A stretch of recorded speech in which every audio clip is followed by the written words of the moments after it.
सम्मान और करो सत्कार इनका। अतिथि देवो भव। अपने पुत्र और पौत्रों को खोने के पश्चात भी आपकी शुदा शांत नहीं हुई।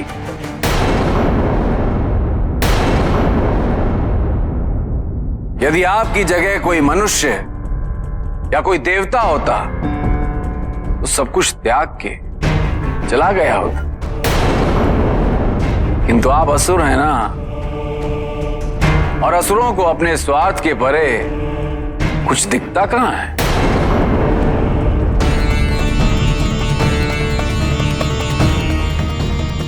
और आपकी भूल के कारण ही अमृत समुद्र में गिर गया था। इसीलिए समुद्र मंथन कर अमृत निकालने के लिए आपको देवताओं की सहायता करनी होगी।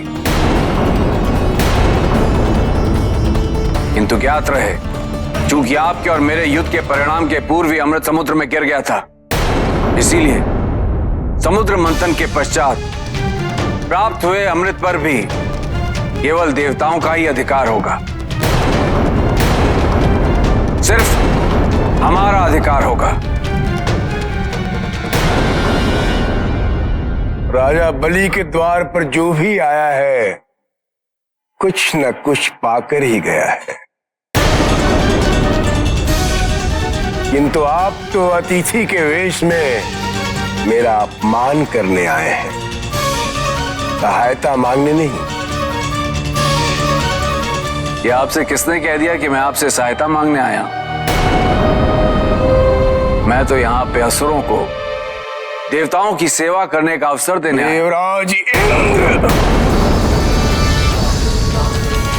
आप मुझे आतिथ्य की मर्यादा का उल्लंघन करने पर विवश कर रहे हैं।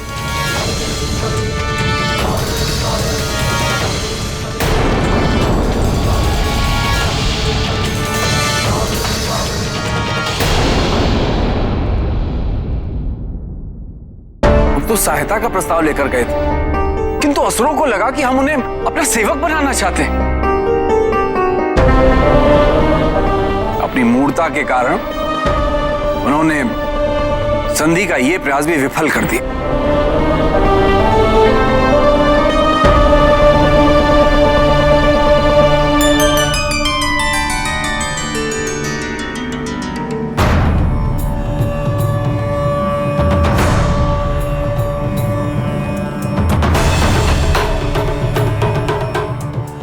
देवराज, यदि प्रस्ताव ढंग से रखा होता तो विफल ना होते। देखिए, महादेव ने आमंत्रित किया और राजा बलि उपस्थित हैं। त्रिदेव को एक साथ पाकर मैं धन्य हो गया।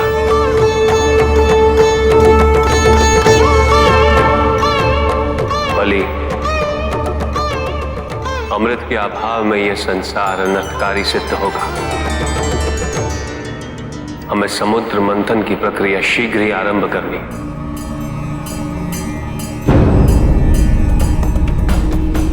क्या तुम्हें मेरा प्रस्ताव स्वीकार है? महादेव, नारायण और ब्रह्मदेव की सहायता करना मेरा सौभाग्य है।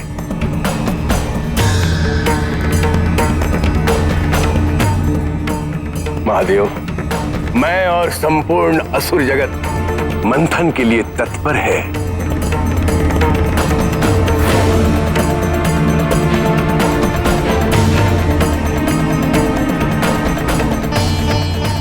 और हम सभी देवता भी इस मंथन के लिए तत्पर हैं।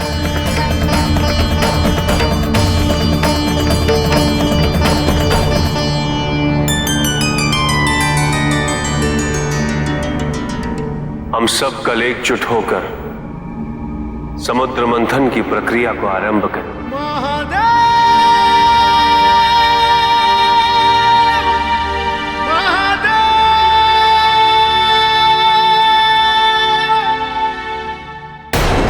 मूर्ख है बलि, मूर्ख।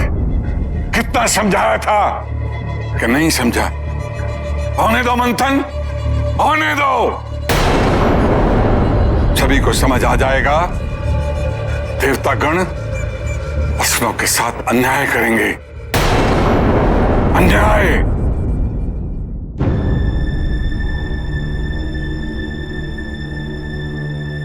आपकी व्याकुलता मुझे यहां खींच लाई बहन।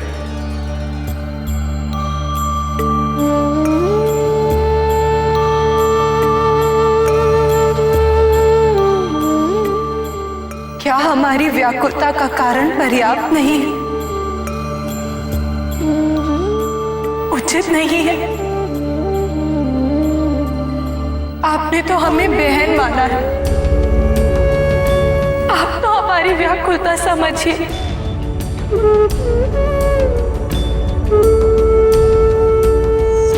पहले सती अवतार में हमारे पिता प्रजापति दक्ष ने हमारे स्वामी को महायज्ञ में भाग न देकर उनका अपमान किया, और अब मंथन के पश्चात उनके भाग में जो आने वाला है वो कोई भी स्वीकार्य नहीं करना चाहेगा। न देवता न असुर, यहां तक कि आप भी नहीं नारायण।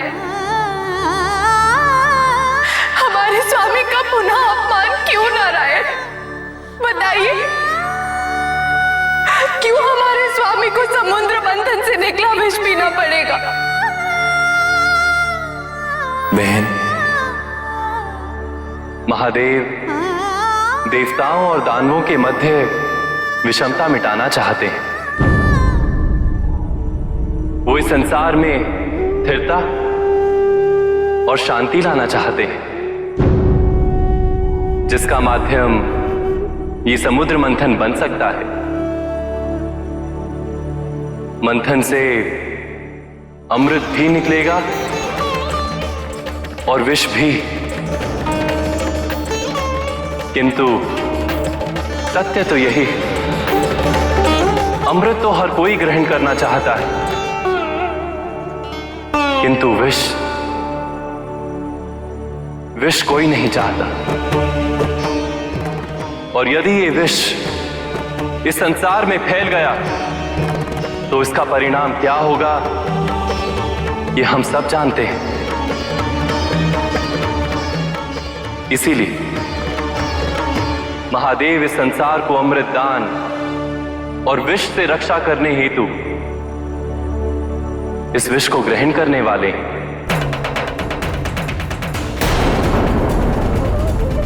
इसीलिए वो महादेव देवों के देव, उन्हें कोई क्षति नहीं पहुंचा सकता। वो अनंत हैं, अनादि। और यदि कोई संकट उनकी ओर अग्रसर हुआ भी तो आपका पति प्रेम, पत्नी धर्म और समर्पण सुरक्षा कवच बनकर उनकी रक्षा अवश्य करेगा। तो बहन, फिर चिंता कैसी? जब विष पीने का समय आएगा तो आपको इस तथ्य की अनुभूति स्वयं हो जाएगी। आपको ज्ञात हो जाएगा कि महादेव की रक्षा हेतु आपको करना क्या है।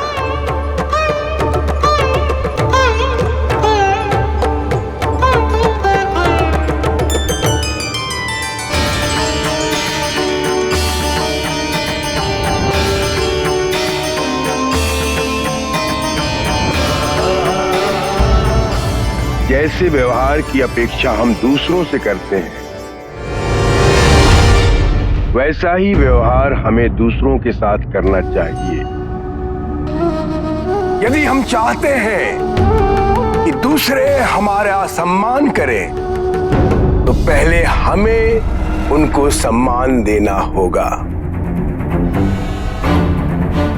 यदि हम दूसरों से सत्यनिष्ठा की अपेक्षा रखते हैं, तो हमें पहले अपने व्यवहार में सत्यनिष्ठा प्रत्यक्ष करनी होगी। और यही समुद्र मंथन का मूल सिद्धांत होगा। यदि हम चाहते हैं कि समुद्र मंथन हमारे लिए हितकारी हो, तो हमें प्रयास करना होगा कि ये समुद्र मंथन देवताओं के लिए भी उतना ही लाभकारी सिद्ध हो।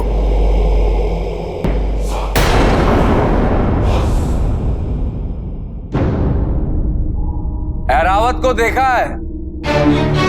चरवन हेतु उसके जो दांत हैं वो दिखाई नहीं देते, क्योंकि वो छुपे हुए हैं।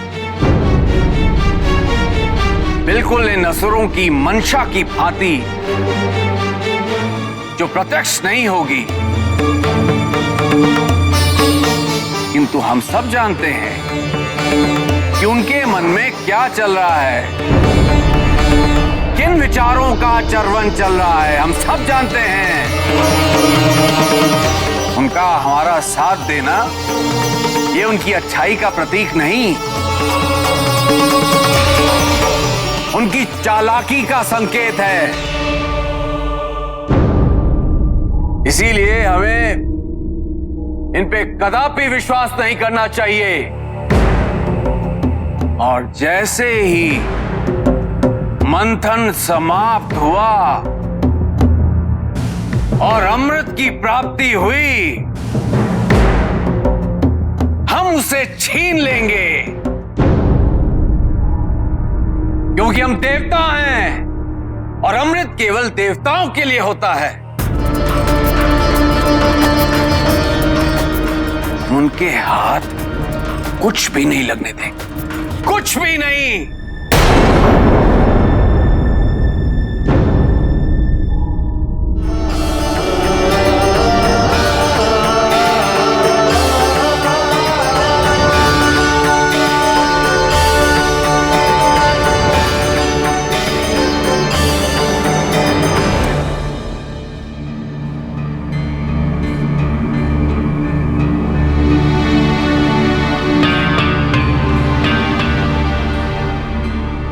स्वामी। नहीं पार्वती, तुम्हें कुछ भी कहने की आवश्यकता नहीं है। कहने दीजिए हमें स्वामी। जब हमें ये ज्ञात हुआ कि मंथन से निकला विष आपको पीना होगा, तब हम अत्यंत विचलित हो उठे थे। समझ नहीं आ रहा था कि आपको रोकना उचित होगा या ना रोकना, किंतु अब हमारी सारी शंकाएं दूर हो गई हैं। आप जाइए स्वामी और अपने जगत पिता होने का दायित्व निभाइए।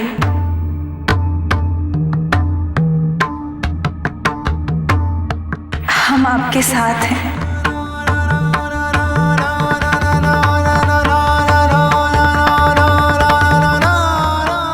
आपकी पत्नी होने का दायित्व हम हर प्रकार से निभाएंगे।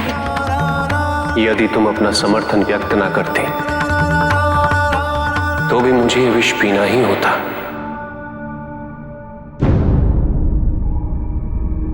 किंतु मात्र तुम्हारे कह देने से कि तुम मेरे साथ इस एक समुद्र मंथन तो क्या, मैं सहस्त्र समुद्र मंथन का विष पीने के लिए तैयार हूं।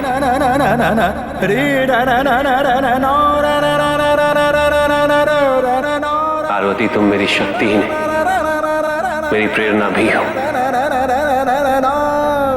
जब भी जन कल्याण और संसार की उन्नति के लिए कुछ किया जाए, उसमें ना ही सम्मान का मोह होना चाहिए और ना ही अपमान का भय। मैं तो केवल उद्देश्य होना चाहिए। हम उससे क्या खोएंगे और क्या पाएंगे, ये महत्व नहीं है। इस संसार को हमसे जो भी अपेक्षाएं हैं, उसकी पूर्ति के लिए हम सदैव प्रस्तुत रहेंगे। मैं और तुम इस संसार को किसी भी विष से संक्रमित होते नहीं देख सकते। क्या तुम मेरे कथन से सहमत हो पार्वती?